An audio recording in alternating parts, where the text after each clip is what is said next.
Good afternoon and welcome. My name is Kathleen Sprose Cummings. I direct the Cushwa Center for the Study of American Catholicism, and I'm a faculty member in the Departments of American Studies and History here at Notre Dame. And I want to thank everyone for joining us this afternoon, especially for those of you who are attending a Cushwa event for the first time. And I particularly want to thank all the undergraduates that are here. I know there are members of at least 4 classes at Notre Dame and St. Mary's that have been encouraged to come, some with some incentives offered. But the reason for this is that this is a vitally important topic, and the Office of the President at Notre Dame has devoted this year's Notre Dame Forum to a discussion of clergy sex abuse, the scandal. So this is not an official event in the President series, but it is part of a series of events that are being held on campus for this. And I, again, want to thank everyone for coming. We're very fortunate to welcome our guest speaker, Dr. Brian Clites, today. Brian is a faculty member in the Department of Religious Studies at Case Western Reserve University, where he serves as Associate Director of the Baker Nord Center for the Humanities. Dr. Clites earned a master's degree in the history of religions from the University of Chicago Divinity School, a master's in religious studies from Northwestern University, and a PhD in American religious history, also from Northwestern. His research considers the anthropology of power, violence, and trauma within contemporary Roman Catholicism and broader issues of gender, pain, and suffering in marginalized communities in the United States. He has taught courses on the history of American Catholicism and American religion more generally, as well as theory and method in religious studies. Before joining Case Western, Brian taught at John Carroll University. He has chaired Northwestern's North American Religions Workshop, as well as the History of Religion section at the Midwest American Academy of Religion. He has contributed articles and book reviews to several academic journals, including this past summer, American Catholic Studies featured a forum on Catholic sex abuse and the study of religion. This forum included an important contribution from Brian titled, Our Accountability to Survivors. Dr. Clites is currently finishing his first book, Breaking the Silence, an ethnography of survivors of clergy sexual abuse in Chicago. His research and teaching have won him a number of grants and awards over the years. He earned several fellowships and teaching awards during his time at Northwestern and at the University of Chicago, and received a dissertation fellowship from the American Catholic Historical Association in 2015. At the Cushwa Center, we're very glad to have supported Brian's work in the past. In 2013, he received one of our research travel grants to visit the University of Notre Dame archives for his dissertation. And of course, we're very pleased to have him back on campus now to speak to us about sacred protests, politics, and faith after clergy sexual abuse. Please join me in welcoming Brian Clites.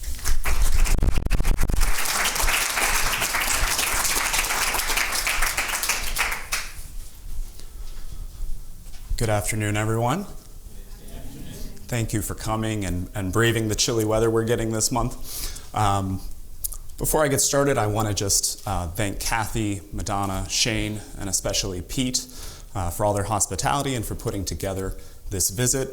I also want to thank my mentor, Bob Orsi, who I know was here last spring to talk to you about his research on clergy sexual abuse, and Christy Traina, one of my other advisors at Northwestern, and several of my mentors at Case Western Reserve University, especially Tim Beal, who's my department chair and who's been very, very supportive of my research, and Dr. Peter Knox at the Humanities Center, who is teaching me how to do administrative stuff like this. Foremost, I want to thank some of the survivors and survivor advocates who have really supported and enabled my research of their communities.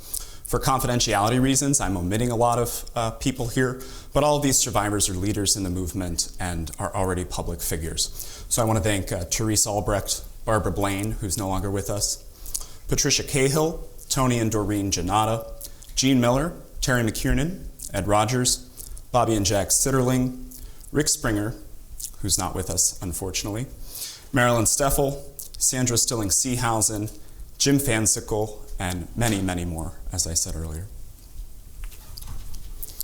So I began this research in 2011. As Kathy mentioned, I do archival work as well, and I'm going to start us off with a really fast, kind of get you up to speed history of the survivor movements in the United States. When I was here at the Hesburgh, I was working on a woman named Nina Pulchin, who was Dorothy Day's best friend, Dorothy Day's roommate at one time, and is largely forgotten. Her archives are mostly at Marquette and also at the Chicago History Museum, and some of the papers are here, which is why I was here. Before I forget, Nina, in the last phase of her life, supported Barbara Blaine, who I'll talk about a little bit. Barbara founded the Survivors Network of Those Abused by Priests. And when it was really struggling financially, Nina stepped in, including on her deathbed, to make some generous contributions to that organization.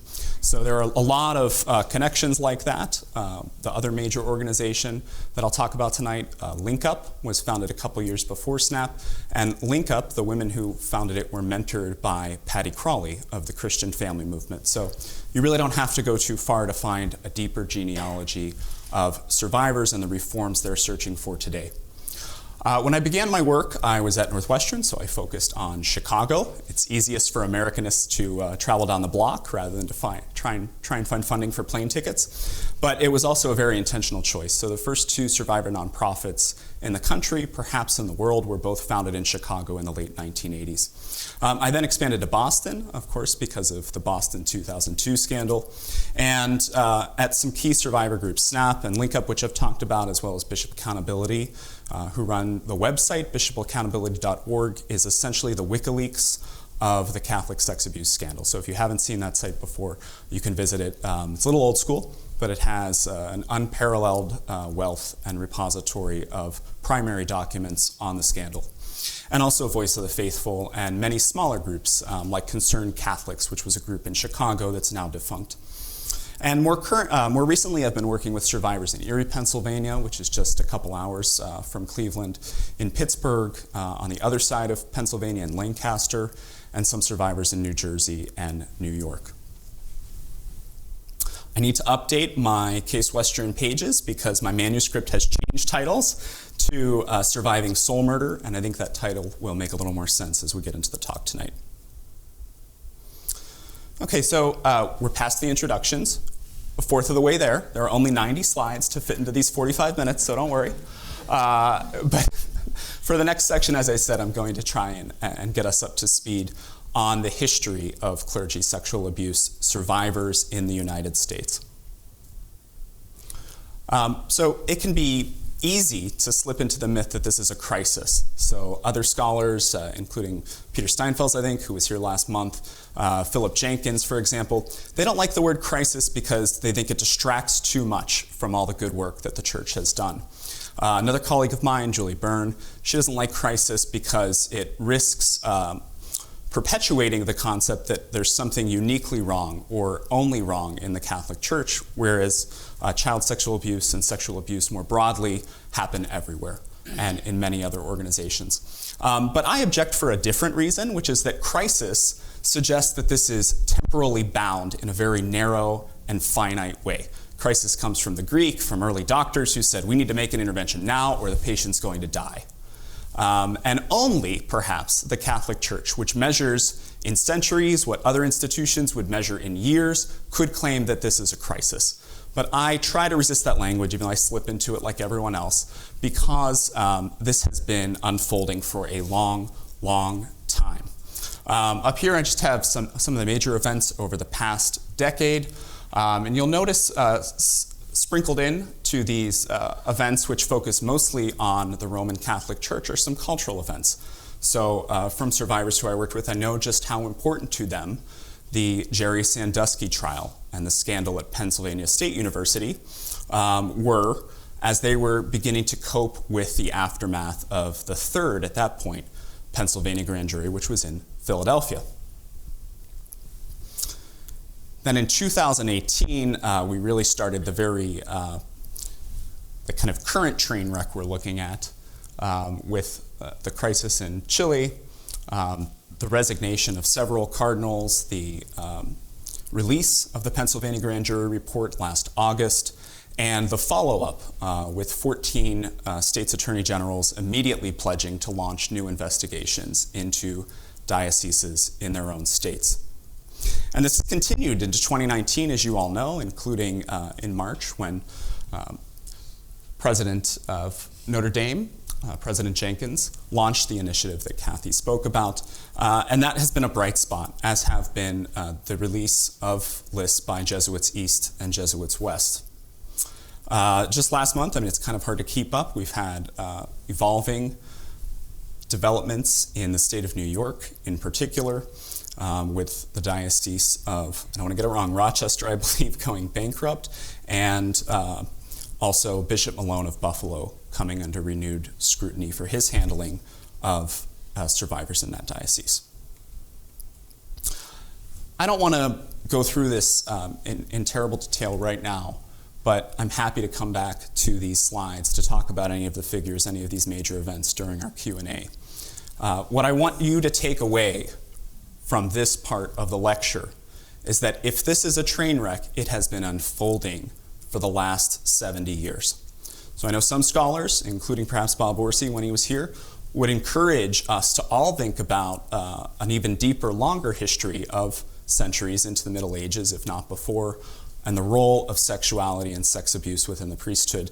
For my purposes, I really start where survivors do, which is where the documentation, the paper trail begins in the American context, and that's in the 1950s, when treatment facilities for priests with other abuses, such as alcohol dependency, begin to see that most of their clients, if you will, most of their patients, are in fact priests who are abusing young children.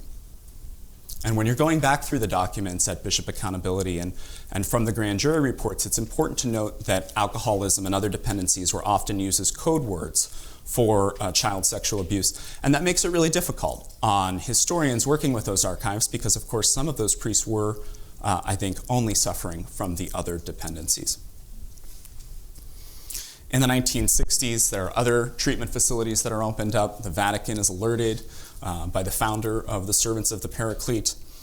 In the 1970s, priests begin to study priestly sexuality, and we begin to get some solid data that suggests that celibacy as a theology doesn't map neatly onto celibacy in practice. Victims begin to come forward in the 1980s, particularly the victims of Gilbert Galfy in Louisiana, and Jason Berry was a journalist covering that for the Times-Picayune, and later made a very important part of his career writing about the problem of clergy sexual abuse in the Catholic Church. But he was really the first journalist to dive deeply and substantively into this problem. Also in the 1980s, some major whistleblowers come forward. So survivors will point to, among other things, what they often call the Doyle Report, or the Doyle-Mouton-Peterson Report. Tom Doyle was a priest working for the nuncio in Washington, D.C. He was asked to look into this. It's actually debatable as to whether he was asked or he took it upon himself. And the report that he produced, along with Father Michael Peterson, who founded St. Luke's Institute in Maryland and died in the 90s of AIDS, and Roy Mouton, who was the defense attorney for Gilbert Galfy, who I just mentioned. The document they put together really looked at this from the perspective of liability. So, among other things, they told the bishops, tried to tell the bishops, that we need new insurance policies. We're not covered for this. We're facing a liability of up to $1 billion with a B, and they were just looking at the next 10 years. So they submitted this at the National Bishops' Conference. It was not officially considered, and then they mailed copies to each diocese across the country. And at the end of the 1980s, the first survivor groups are formed. So in the center of this photo, you have Jean Miller, who's founded, along with her friend and colleague Marilyn Steffel, Link Up, which was also known as Vocal Victims of Clergy Abuse Link Up. I'm not going to talk about it today, but you'll note, just as in Voice of the Faithful and the names of many other survivor groups, the idiom of voice and of being heard and listened to is really important to survivors. On Jean's right, your left, A.W. Richard Sipe, former Benedictine and psychologist who passed 2 years ago now, Father Andrew Greeley, Jason Berry, who I mentioned, and on the other side, attorney Jeff Anderson, who's a bit of a controversial figure for some survivors, and then Tom Doyle, who I just spoke about. With the exception, perhaps, of Anderson and Greeley, everyone in this photograph is canonical to survivors today. In some of my writing, I call them survivor saints. They are venerated and universally recognized as the strongest supporters who were not themselves victims. And I'll say here that Jean Miller and Marilyn Steffel, who founded the first survivor group, were not what you might call first-hand victims. One of Jean's sons had been abused at a lake house across the border in Minnesota. And she and the director of religious education at her parish, Marilyn Steffel, founded this community for survivors. So when I use the word survivor, I usually do try to distinguish between survivor and survivor advocate, but that distinction is a little bit artificial even from the start. So another takeaway is that survivor groups have always included family members, loved ones, and other concerned parishioners, as well as some priests, as we see here, Father Greeley.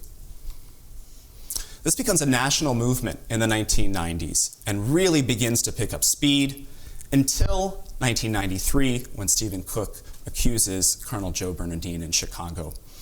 Cook really won over the media.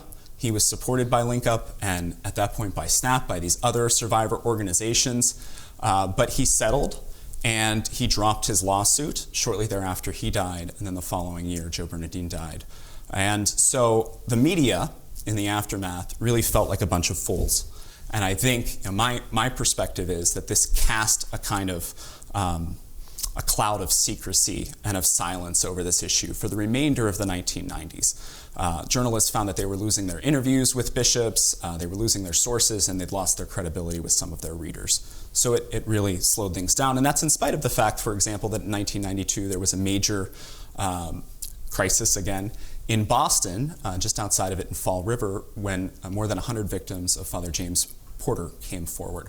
So it was already at that point bigger than Chicago, and yet it also was silenced in Chicago. But that changed in 2002, as we know, when the Boston Globe Spotlight team uncovered the role of Cardinal Bernard Law and several of his staff in covering up and shuffling abusive priests in greater Boston.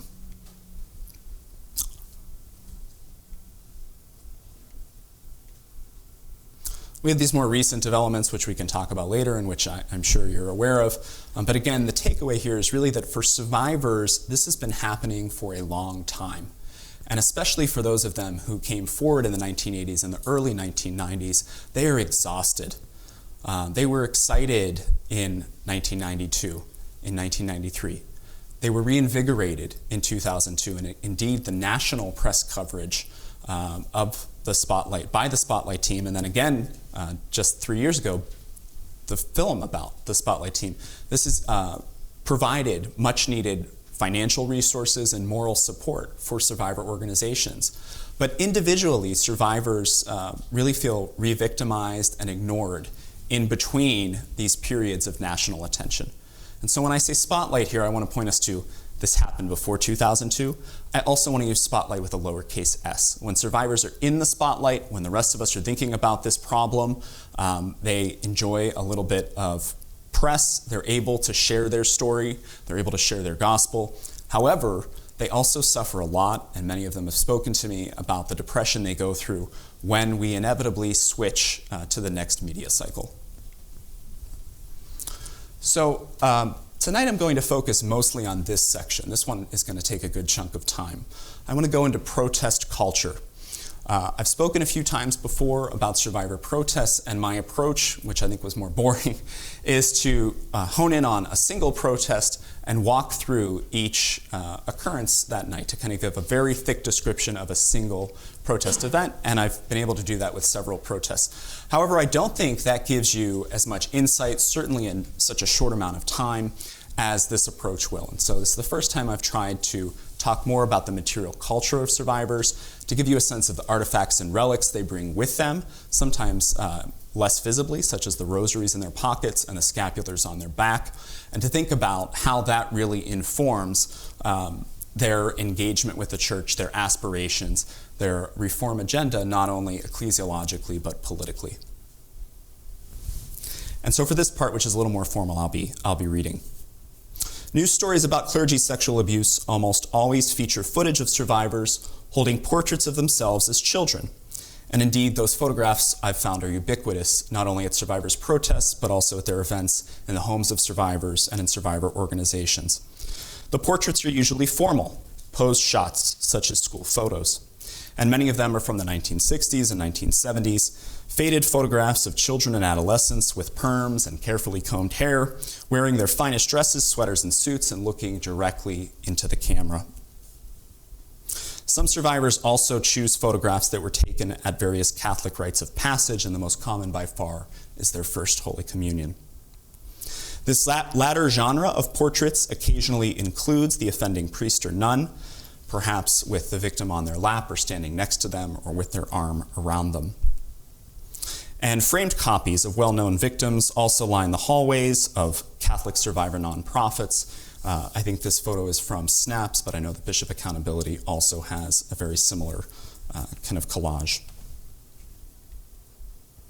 Each portrait is a snapshot, frozen in time, of the precise age and body of the child when they were abused. Objects from sacramental rites of passage, such as communion candles, are also customary, and to those relics, some survivors add handmade artwork, newspaper clippings, and personal mementos. I only came to appreciate,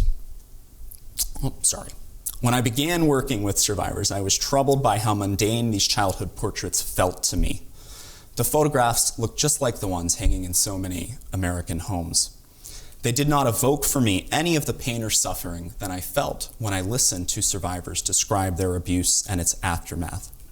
And given that each survivor had endured such intimate and horrific suffering, why do they choose these very bland, common photos as the center of their public rituals? What message are they trying to convey by these portraits of their childhood selves? I only learned to appreciate these survivor portraits after I'd attended a few protests. And here I'll read something I've written in reflecting on my field notes from a protest in Chicago's Grant Park in 2012. On a windy evening in Chicago, Mary Beth and her neighbor carried a portable shrine as they proceeded through Grant Park alongside 42 fellow survivors. The shrine was constructed from a trifold piece of cardboard and was decorated with childhood portraits of a little girl, a plastic rosary, and a First Communion candle. At the center of the shrine was a shiny white pair of little girl's dress shoes. The shoes, Mary Beth told me, were the ones that her niece was wearing when she had been assaulted at age 6 by their priests on the day of her first Holy Communion. When I asked Mary Beth why she created the shrine, she explained, and I quote, "To honor the murder of my niece's soul." When survivors picket cathedrals while carrying portraits and artwork of themselves and their loved ones, they're trying to communicate a spiritual death. Survivors even have a specific term for this: soul murder. The term comes originally from psychoanalytic theory, and in theory and therapy, soul murder gives name to the devastating effects of childhood abuse and neglect, namely the loss of a victim's sense of selfhood and the annihilation of a child's core relationships, including with parents, friends, and other key social figures. And so for the psychologists who used this term, who were dealing with usually victims of incest, they introduced this language in the therapeutic context to survivors, and some survivors do use the term. However, far more frequently, I think survivors describe the concept to me, and I'll give you some quotes to illustrate that. I also want to point out that for survivors of Catholic clergy sexual abuse, soul murder carries the additional weight of abuse which comes ontologically from the hands of God.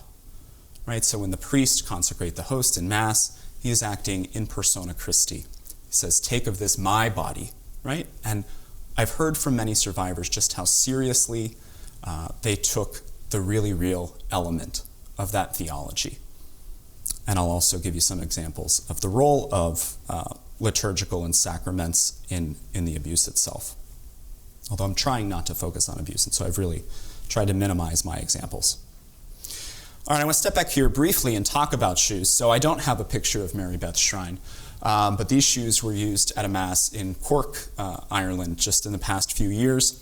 And the priest invited the parishioners to bring them up from the rail and place them at the front of the altar itself. Shoes have also been used in Poland, here at a protest after they discovered new allegations that were not previously disclosed. as well as here at a protest in Dublin that accompanied Pope Francis's visit. It's a little hard to see, but if you look in the back, over here, there are shoes hanging off of this sign. And so shoes are less common than portraits, and I don't think any of these shoes, as far as I know, were from victims as they were in Mary Beth's, but they've nevertheless become a powerful symbol for the childhood and the spirituality that was lost. I want to move now to shrines, and toys might seem an odd pair with shrines, but it'll make sense. And this is perhaps the most tragic section of tonight's talk. The first time I met Bernadette, she took out a photograph of her first communion portrait, held it to her chest, and said, "This is me at age 8. And so here I'm showing you some other shrines. These are from the early survivor movement of the 1990s at some of Link Up's national conferences. You'll notice here that there are, among other things, children's stuffed animals, toys. There's a little one of those strings that you hit on a paddle with a little bouncy ball. There's a Pez dispenser in each of these, and both of these shrines were to honor multiple victims, so they were set up collectively at the conferences. And here's the photo Bernadette showed me. So she took this out. We were in her home, in her dining room, held it to her chest and said, "This is me at age 8. Bernadette died back then. She was murdered by a nun and a priest," end quote. When Bernadette was 7, she met Sister Maria, who she remembers as, and I quote, "just the coolest woman ever." When Sister Maria played guitar, and through laughter and music, she gained Bernadette's admiration and love. Just before her 8th birthday, Sister Maria took Bernadette to meet Father Joseph in his rectory, where the two assaulted her. Over the following 2 years, at least once a week, and sometimes as many as 4 times a week, this nun and priest, sometimes individually, but usually together, abused Bernadette. They often played liturgical music or sang chants during their sex acts. In addition to abusing her with their hands and genitals, Sister Maria and Father Joseph abused Bernadette with crucifixes, rosaries, and candles. They even used a paten, which is the metal plate that holds the Eucharist at Mass. Now, I will say here, the examples I'm sharing today are what some survivors and scholars call sacramental abuse, because it occurred in an explicitly sacramental way. But I resist the notion that sacramental abuse is somehow different, and especially that it is more severe than forms of abuse that occurred, as with Jean Miller's son, at a lake house or in other parts of a Catholic school. As my colleague Bob Orsi says, quoting one of the survivors from his own research, all abuse suffered by these victims happened in a Catholic way. So I don't want us to read too much into the sacramental context. Today, Bernadette lives what outwardly appears to be a rather normal and complete life. Although she's in her late 50s, she looks much younger, and her welcoming disposition gives little hint that she spent the past 3 decades as a police officer in New York City. Her home's tucked into a corner of a modest Chicago suburb. It's not quite as nice as the home I've chosen here. And it's impeccably clean, with a simple and well-manicured yard. And I couldn't believe it when I went inside just how immaculately clean this home was. As she was talking to me and showing me pictures of her children and grandchildren, I came to realize just how much Bernadette missed her late husband. He died several years ago and was also in law enforcement. Before that, he was in the Air Force. Although she's physically alone most of the time, Bernadette has other parts of herself who keep her company. She calls them the gang. It's a group of more than 70 selves trapped inside of her singular body. Like some of the other survivors I know, Bernadette embodies a consciousness that psychologists call dissociative identity disorder. This was formerly called multiple personality disorder. Father Joseph and Sister Maria perpetually assured young Bernadette, "This is what Jesus wants, and this is how you will get to heaven," end quote. She believed them when they told her that God's love was contingent on being receptive to their sexual aggressions. And I quote her now, "I felt like I was strapped down by Jesus and the Blessed Mother, and they loved me, and they threatened me, and they held me in bondage." While the two humans violated her body, Jesus and his mother tortured her soul. Adult Bernadette, however, now understands her disorder or these multiple identities, as a key to her survival. My parts resurrected some of me, Bernadette the host body, she told me. The gang protected what was left after my abuse. Father Joseph and Sister Maria may have killed the child that I could have become and that I should have become, but my parts saved me. They carried me all these years, especially when I was close to death by my own hands, rescuing me again and again. 3 of Bernadette's selves guide the other parts of her fractured soul. She calls them Peter, Trevor, and Emily. Peter and Trevor are in their 30s, and in different ways. This is a direct quote. They're both real badasses. Peter wears glasses, and he's the smartest person she's ever met. And Trevor's a big guy whose tattooed arms speak to the fact that no one can beat him in a bar fight, she told me. Like the rest of her parts, they do not age. As she ages, they stay stuck and fixed at their stage of life. Bernadette describes her personalities as disciplined and subordinate to one another, and they are all led by a little girl named Emily, her most frequent interior self, who, she told me, outranks everyone else.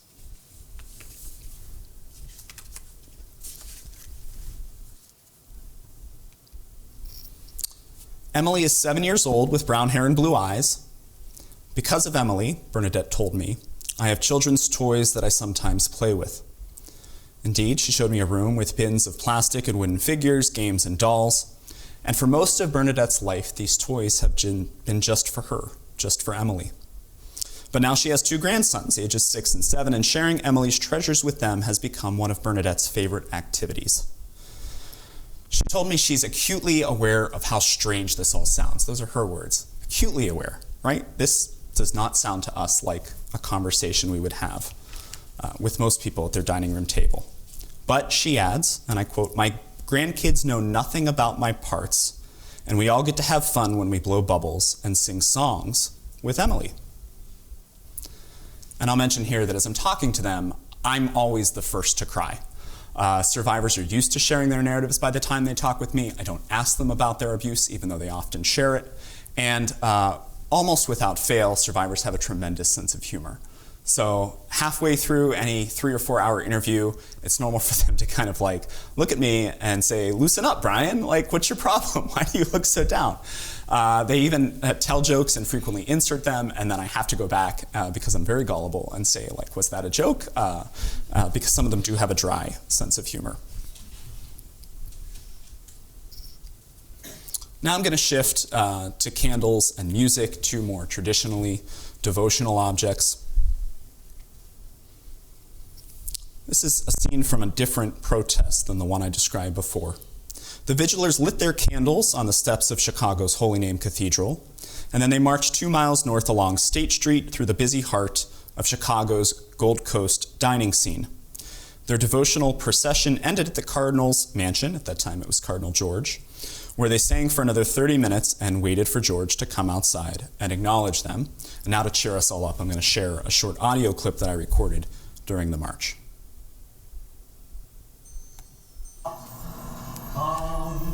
Live in the light, shine with joy and love of the Lord. We are called to be light for the kingdom.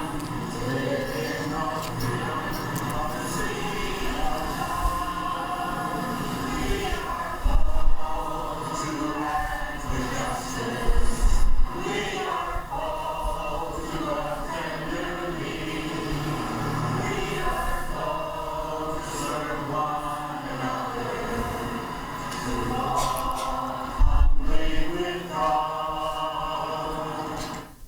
That was, of course, the hymn, We Are Called.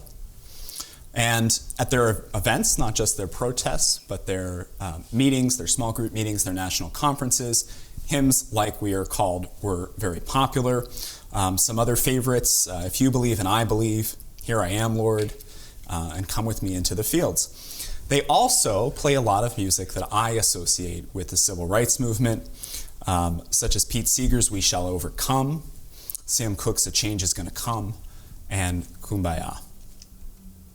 Pete Seeger is a standout favorite of theirs. And part of that's generational.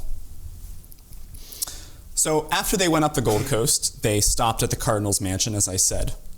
And Cardinal George eventually sent a private security guard to his door to retrieve the flowers, letters, and jumbo-sized petition that they'd carried along the procession. After these devotional objects were accepted, the protesters lit sparklers and switched to the tune, "This Little Light of Mine." Immediately after the song was finished, some of the survivors started talking about how they'd seen Cardinal George in his bedroom window look out at them. And this remark caught the imagination of other protesters, who then had lively discussions about how overjoyed they were that they had been seen. Those were their words, that we had been seen by the Cardinal. And as they walked back down State Street, the group expressed and reiterated the importance of the Cardinal's gaze. Even though the event did not receive anywhere near the amount of press and media coverage they had expected and hoped for, the very fact that the Cardinal had made eye contact, again a quote, made the vigil a success.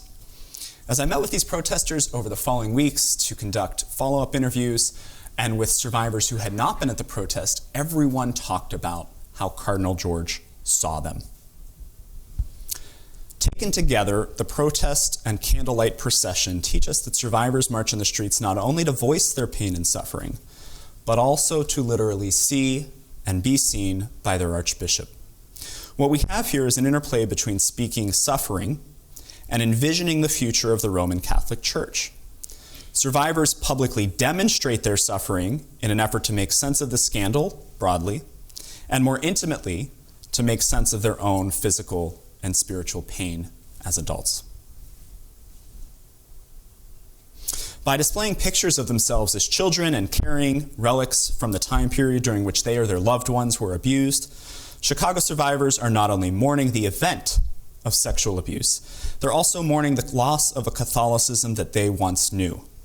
They're mourning the loss of certainty, of absolute faith perhaps, less, I think, the hierarchy's accountability, which has actually long been an issue in American Catholicism. More, the Catholic rituals, devotions, and emotional displays that characterize their pre-conciliar, pre-rape childhoods. These politics, I argue, are inextricably linked to the poetics of their affective displays, to the way they march, to the way they sing, to the way they protest. Survivors are yearning for ecclesiological change, and that desire is no less embodied for them than the suffering of their childhood abuse. All right, I'm going to switch now to a category of spiritual autobiography. This is a photograph of Rick Springer, who passed in 2015. Oh, sorry. Rick's on your right, on the left side of the couch. And this is one of the photographs I have when he is youngest. I don't have many photos of him until he was a senior citizen. And on the other side is Richard Sipe, who I spoke of earlier. Rick frequently used the phrase soul murder to describe the devastating effects of his childhood abuse. And he gave me several news articles that used the phrase and pointed out variations of this theme within The Missing Link, which was a newsletter that he helped to print and distribute during the 1990s. When I asked Rick why survivors were so fond of the concept, he said, "I don't know, but I think I first heard it on the Oprah Winfrey Show." And indeed, Rick had maintained dozens of VHS tapes. He then bought a machine to convert these to DVDs and wanted to make sure I had all of them, of talk shows that hosted survivors, especially survivors of clergy abuse and male survivors, who even in the 90s, before most of us were aware of this problem, female survivors were more common.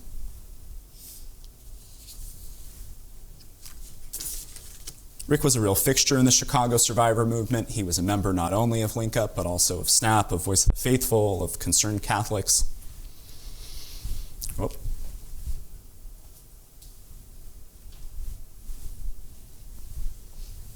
At survivor events, Rick sometimes carried a photograph of his boyhood self, as I've shown from other survivors.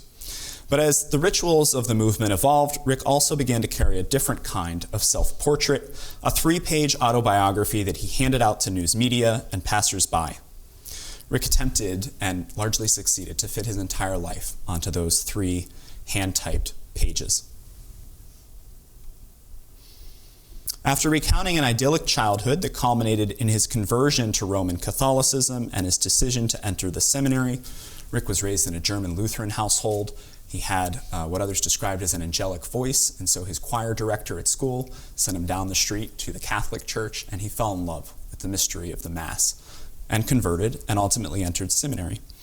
So then, at this point in the document, he describes his actual abuse. In a secluded room on the second floor of the rectory, he heard my confession and commanded I drop my trousers so he could see if my body was holy enough in the eyes of God. I did as I was told, and he proceeded to perform oral sex on me. Then he began stroking my penis with his, all the while asking me if I felt pleasure. Didn't it feel good, all that bullshit? He typed all that bullshit. The horror I felt at that moment is indescribable. I could feel my soul being destroyed as I let him have his way, but I was powerless to stop him. He was a man of God, a priest. Rick was 14 years old when he was abused, and prior to the event of abuse, Rick understood his selfhood through stories of family nurturing, religious conversion, athletic prowess, boyhood friendships, intellectual promise, and vibrant hopes for the future. But then a priest murdered his soul, and after that, nothing was the same. His body still breathed, but Rick's consciousness was now deprived of its spirit. As Rick described during our conversations and in his public statements, his adulthood was marked by spiritual chaos, religious nomadry, broken relationships, and psychological suffering, and punctuated by recurring bouts of alcoholism and attempted suicides.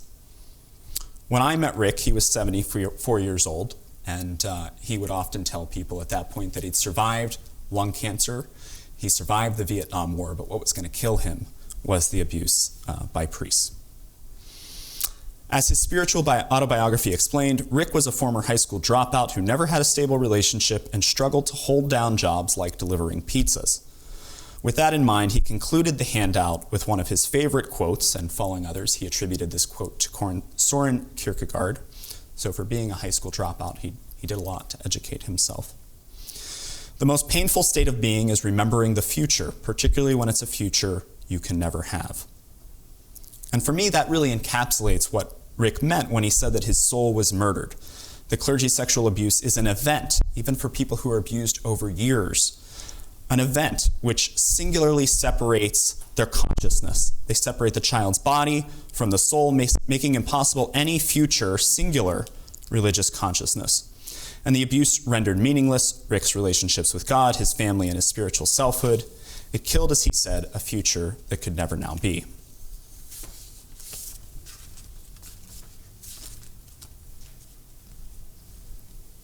And before I go on, I'll mention kind of parenthetically here, one of the challenging tasks for any scholar, and especially when you're dealing with material this sensitive, is to generalize, right? It is my job to look at data, to collect as much as I can, and then to make observations from that.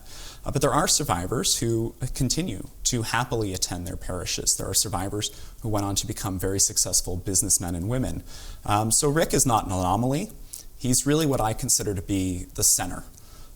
Also excluded from my research, in addition to I do have some of the kind of what you might call hyper-functioning survivors. Also excluded, though, are all the survivors who haven't come forward, who are off the map, who aren't involved in these communities, and especially ones who have taken their own lives. All right, so I'm going to work through some quick slides here about survivors' artwork. So they have a very robust, from the beginning, a very robust print culture. Survivors produce their own newsletters. Each survivor I worked with had hundreds of emails. They were able to offer me of their correspondence with other survivors and with various survivor leaders, including international correspondence, and frequently correspondence with scholars who had written broadly about topics that interested them. These are from The Missing Link, which was Link Up's newsletter during the 1990s, and graphics like this accompanied almost every article. They were also particularly fond of the theme of do not see, do not hear, do not speak. These are two of the variations they published in the newspaper during those years. And of these dollar bills. So these had a back and they were usually printed in green, and they would hand these out at their protests. Their goal was that people would take these, other parishioners would take these with them into the next Mass and deposit them in the collection basket rather than leaving actual money. And as it explained on the backside, they were doing it instead, donating their money to Link Up. They produce a lot of sculptures and visual art. This is a particularly beautiful piece called Healing into Wholeness, and what we might call folk art, or things that they might not even have recognized as art, such as this t-shirt, and you'll see at the bottom of the shirt, "In the name of all that's holy, you are called to accountability. There can be no healing without justice, which requires courage." And then survivors also followed the AIDS movement in producing a lot of quilts. The largest of these quilts now lives in one of the nonprofits based in California, and you'll see some variations, some different segments of it throughout this, but it travels with some of the survivor groups.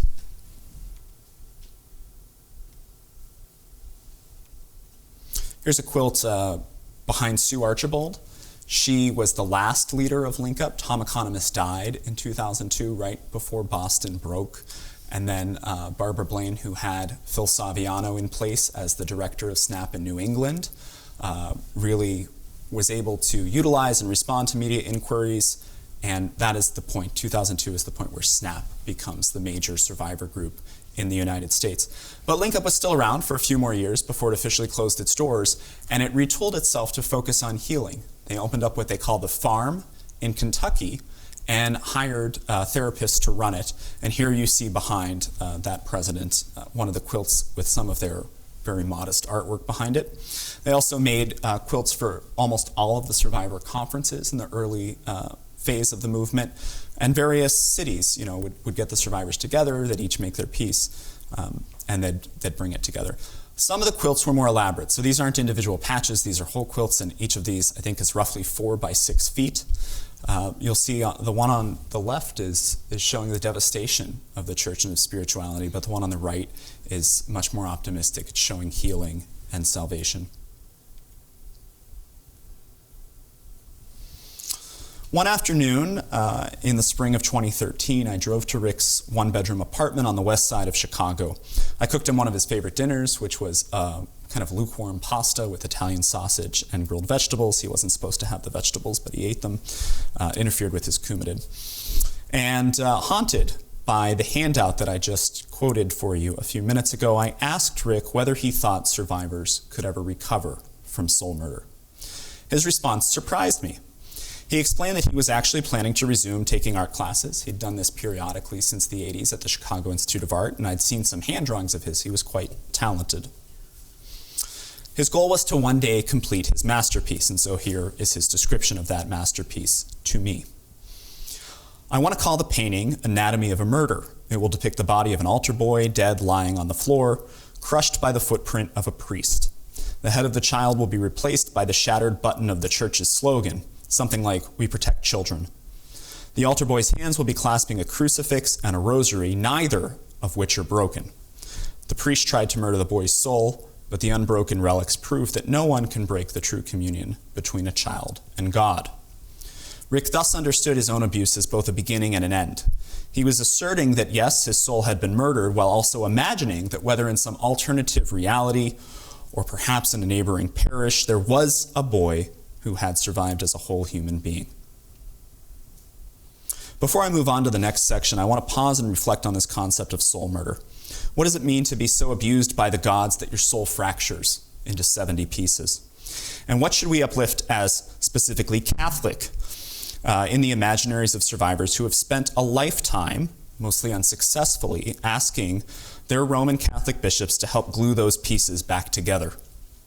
In comparing these sketches, what I hear most loudly is the chaos of an endlessly unfolding trauma.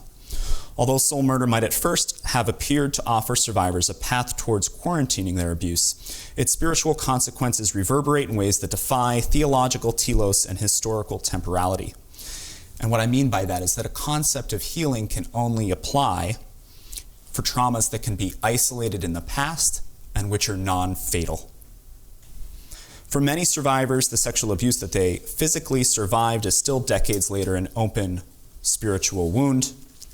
Soul murder is a lifelong agony, and survivors' prayers to God are perpetually refracted through their memories of how He has already abused them. And here I'll say parenthetically that many survivors continue to identify, most in my field study, continue to identify as Roman Catholic. They continue to pray to Mary and the saints. Some of them also pray to Jesus and God the Father. Many of them pray to God the Mother. And some of them attend Mass. Some of them attend small Eucharistic communities and other small faith communities. The crucifix and the rosary in Mary Beth's shrine might still be enchanted. This is Mary Beth from the beginning with her niece's communion shoes. But their redeployment at protest represents God's abandonment as much as the abundance of his love. The sacramental objects at survivor protests add substantial theological and symbolic power to their collective goals of political and ecclesiological reform. In other words, they let them demonstrate that they are indeed still Catholic. By showcasing both their suffering and their faith, survivors wager their need to grab public attention versus their desire to talk with fellow Catholics about the ongoing trauma of their childhood abuse. Shrines and photographs materialize survivors' suffering while also demonstrating outwardly their continued belonging within the Catholic Church.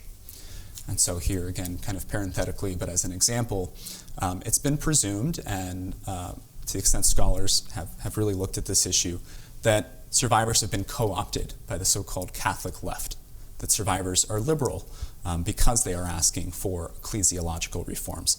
What I've found is that many survivors are in fact conservative, and that if we think about the main ritual I focused on here today, the portraits that they hold of themselves, that is a tactic which comes from the pro-life movement, not from the Catholic left. At their protests, survivors embody a Catholic imaginary I just said that.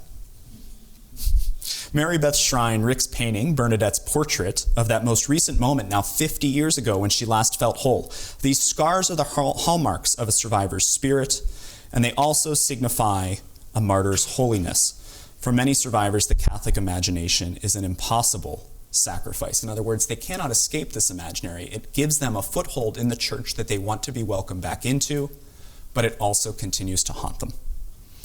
By carrying portraits and relics from their soul murder, survivors are not only mourning the event of their abuse, but also the broader cultural impossibility of ever fully resurrecting the Catholic world that they once loved.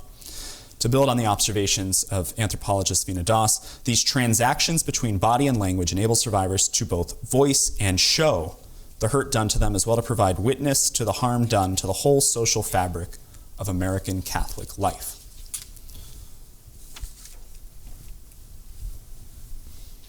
So I want to conclude with a more brief set of remarks about what survivors want. What should we hear from their protests? And I write a lot about their specific ecclesiological goals, their participation and dissatisfaction in various legal processes, but here I'm kind of zooming out and saying, what have we missed? What do they expect of Catholic universities, of fellow parishioners, and of Catholic scholars? Well, first, this is a photo you saw before. This is Trish Cahill, who currently lives in Lancaster and was abused in Ridgewood, New Jersey, standing with Sister Eileen Shaw. This photograph was used, among other places, recently on the Huffington Post, which is running a long series of short films on Trish's life. She'll also be appearing on a number of talk shows. But she first came forward in the 1980s, and I discovered her because she was still very depressed and destitutely poor just a couple of years ago. And she needed some people, and I was just one of them, to help her figure out how she could communicate her suffering to the media in order to get some traction and regain a foothold on her life. They want recognition of their suffering, right? So a lot of Catholic survivors first told their parents, and their parents either denied them, said, "Shut up, Father would never do that," often physically violent, or they said, "Fine, I understand, never tell anyone." Okay, this will cause drive a wedge between us and our community. And indeed, I think many of them feel like, because they've been coming forward in mass since the 1980s, and many of us act surprised every time a new grand jury report comes out, they feel like we're not recognizing their suffering either. One of my favorite lines from the Pennsylvania grand jury report is on the first page of 1,300 and some, where they say, "Now we know the truth, it happened everywhere." In reality, all of the jurors, which are everyday people in a grand jury, they're not legal specialists, all of them should have already known about this problem. They want a spiritual home. They want penance from their bishops, not apologies, of which we've gotten plenty, but confessions and acts of atonement. I recognize that confession is a private act, but I think they want public confessions and public acts of atonement. What would this look like? Well, this is an image from Opus Dei's website. This is a photograph that was used in a lot of the media articles covering the Vatican summit in February. And this is a photograph from Fatima, one of the pilgrimage sites I visited. I did not take this picture. Where pilgrims, like they do at other sites, crawl on their knees in the mile approaching the sign. I think survivors would appreciate had the cardinals in February gone out to Vatican Square and gotten on their knees and walked around that mile circumference in between the marble pillars. Survivors also want a voice within their church. This is Jim Van Sickle. Jim was in the Diocese of Erie when he was abused, and he now continues to go to church in the Diocese of Pittsburgh. This is right across the street from my high school, Central Catholic, in Oakland. And I think the survivor movement is at another inflection point. I think it's changing. Jim does not feel welcomed at a place like SNAP. He thinks it's too antagonistic to represent the voice of somebody who still goes to Mass every week. So he's thinking about starting his own survivor groups, and Jim was one who the bishops invited to their informal session in Rome in February to meet with. The evening began before the official conference began. Yes, they want some reforms. Survivors most definitely want some reforms. And Voice of the Faithful is an organization that some but not all survivors belong to. I think all survivors appreciate it because Voice of the Faithful is the largest donor to each of the other survivor groups I've mentioned. But Voice of the Faithful, which many of you are probably familiar with and some of you might belong to, is not primarily comprised of survivors. It's comprised of advocates. And from the very beginning, from when it was founded and none of us had heard of it in Wellesley, Massachusetts, the three-part goal of Voice of the Faithful was controversial. Their goal was to protect and uplift the voices of survivors, to protect and uplift priests of integrity, and to empower and demand changes within the church. And many survivors thought that those first two goals were kind of antithetical to one another. I do know of priests who I believe when they tell me did not know any of this was going on, but I do believe those priests to have been the exception, given how widespread the abuse was and the context, the locations in which it occurred. And yes, increasingly, I think survivors want legal accountability. So when Jean Miller came forward, when Barbara Blaine came forward, when the Galfi victims initially came forward, their primary ask was to meet with their bishops and to have the priest removed from the active ministry and to receive an apology. They really were not thinking in overly legalistic terms. But throughout the 80s and 90s, dioceses included attorneys in their meetings with victims. And after a while, survivors kind of wised up. They said, okay, this is a legal proceeding. And a shift that I've seen, even in the 8 years I've been doing this research, is that more and more survivors do want legal accountability. A lot of survivors have, and this is their word, forgiven the priest who physically abused them. They reserve their bitterness for bishops who shuffled priests, who left priests in ministry. And one of my broader arguments, which we can get into maybe in the Q&A, is that there are very few monsters in the narratives that survivors tell me. Just like Bernadette, who said that the sister who abused her, Sister Maria, was just the coolest nun ever, right? They remember people. Indeed, it was the humanity of the nuns and priests who abused them, which initially attracted these survivors to become close friends with those men and women religious. But some now do want legal accountability. Jim's on the periphery of this photograph, Jim Van Sickle, who I just showed you. This is when Attorney General of Pennsylvania, Josh Shapiro, announced the release of the grand jury report. All right, so that was a crash course, especially on the historical side. Thank you very much for your attention. I'd love to hear your questions.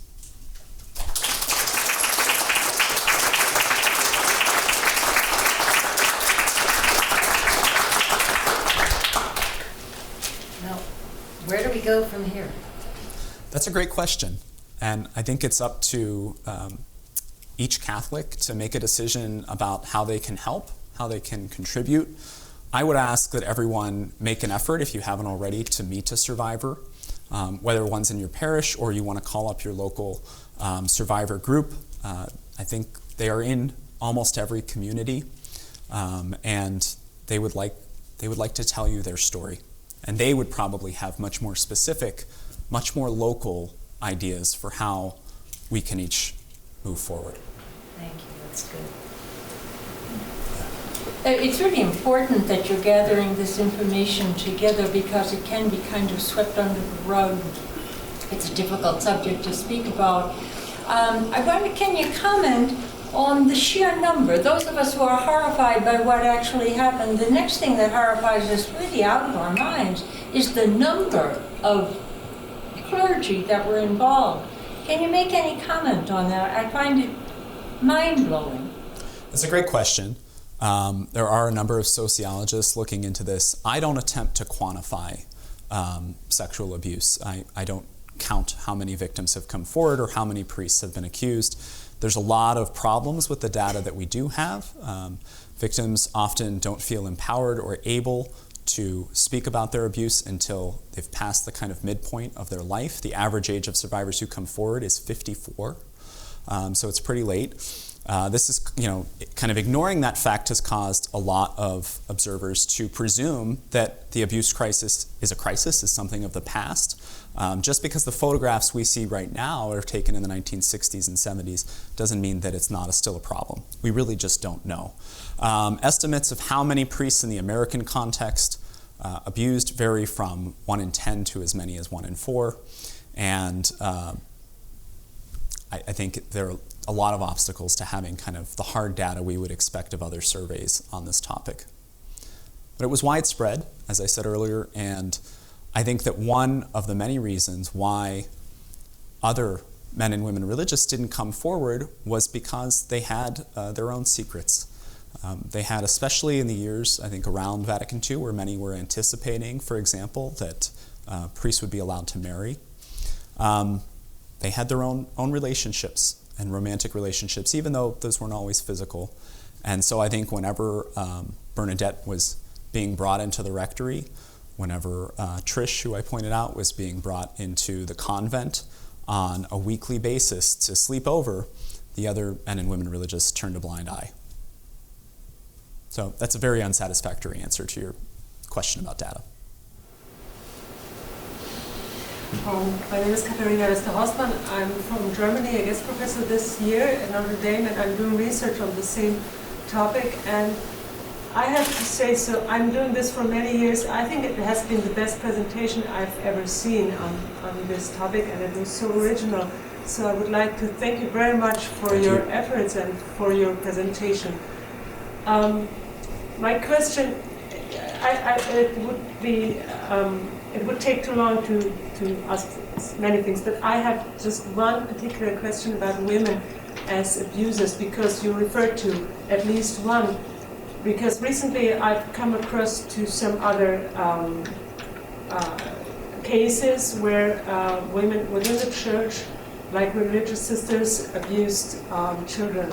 So what do you think, how important is focusing on women, religious women and women in the church as well in this whole topic in all these cases? I think that most survivors of nun abuse have not come forward yet, but I do presume from the survivors I've met that nun abuse was at a much lower occurrence than priest abuse. I think it's important, however, that we recognize the mere existence of those, and they're not in inconsiderable numbers, tells us that, for example, ordaining women would not be a silver bullet to this problem. Although it's intuitive to most of us, myself included, that women are more nurturing, more protective of children, both in secular society and in the church, women can also be abusive. And so there are a number of survivor advocates, groups like Voice of the Faithful, who often will say, hey, let's ordain priests, that'll solve the problem. If there were just women there, this wouldn't have happened. And in fact, I think it still would have happened, at least at some rate, and women were abusers. In addition to seeking out and listening to survivors of nun abuse, we really do not know how many black victims there were in the United States. Survivors of color have not been represented in the survivor groups I talked about. I have a few colleagues who work for the Associate Press who are trying to put together a project seeking out and uplifting their voices. And also, we don't know how many indigenous survivors there are, especially in the United States. We have every reason to believe that priests and nuns abused children on reservations and in other Native American communities. We know in part because so many abusers were sent to that treatment facility in New Mexico that it had a kind of per capita residence of abusive priests that was almost 50 times higher than that found in Pennsylvania. So certainly there were victims in New Mexico and victims who are indigenous who haven't come forward. So I think survivors of nun abuse are just one kind of group that we haven't made space for, maybe as a public, maybe as parishes, for them to come forward freely. But I don't want to jump to conclusions about how prevalent or common it might have been, because I just don't really know right now. Thank you for your question. Next question. Okay, last one. To what extent are clergy actively involved in any way whatsoever in these groups? I'm assuming they don't play leadership roles, but are they active on the ground? You talk very fascinatingly about the continued attachment to Catholic liturgy and even Catholic services. And so I'm wondering how the clergy fit into the story of these activist groups. Yeah, so Julie Byrne, who I mentioned earlier, wrote a book a few years ago called The Other Catholics, which focuses on non-Roman Catholics in the United States. And it's relevant here because two of the leaders of that first group I talked about, Link Up, were ordained priests in independent Catholic churches. And so they're very close to some priests, including some who remain Roman Catholic. There are also a lot of priests who have been outspoken on this issue. One of them was a colleague of mine at John Carroll, Reverend Don Cousins. I think that there are many more. I suspect there are many more priests who would like to come forward and openly advocate for survivors. But I think that space hasn't been made by the bishops right now for them to support them. On a one-on-one level, there are a lot of survivors who retain close relationships with their parish priest. So although some of them, like Rick, for example, Rick could never take communion from a male priest. So he would only go to liturgies led by a woman priest. And I did also see him once take communion from a diaconate couple. Priests are central, but since Father Greeley, there have been very few who are that visibly and unapologetically supportive of the survivor movement. So I'm more than happy to take questions one-on-one, but I'm getting the nod from Kathy that we need to wrap up the formal. Well, I also want to thank you, Brian. So, as I said, I'm the director of the Cushwa Center for the Study of American Catholicism, and one of the things that I and my colleagues have realized that this is not, as you have said so eloquently, this is not just a blip. This is has been part of the history of American Catholicism for a very long time, and that it's part of our mandate to help understand it and historicize it, and you have helped us do that wonderfully today. So please join me in thanking Dr. Clites. Thank you for having me.